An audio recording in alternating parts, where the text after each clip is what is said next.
Celia needs help to get out of the bed in the morning.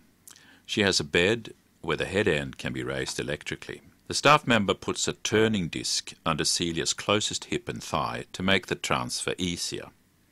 The grippy side of the disc is placed downwards. The staff member instructs Celia to assist. First, bend your right knee, lift your right arm across your body, push with your right leg, and roll over towards the wall, and then roll back. Celia can use the control for raising the head of the bed herself. The staff member puts a folded sliding sheet under Celia's feet to make it easier for her to slide her feet off. Celia raises the bed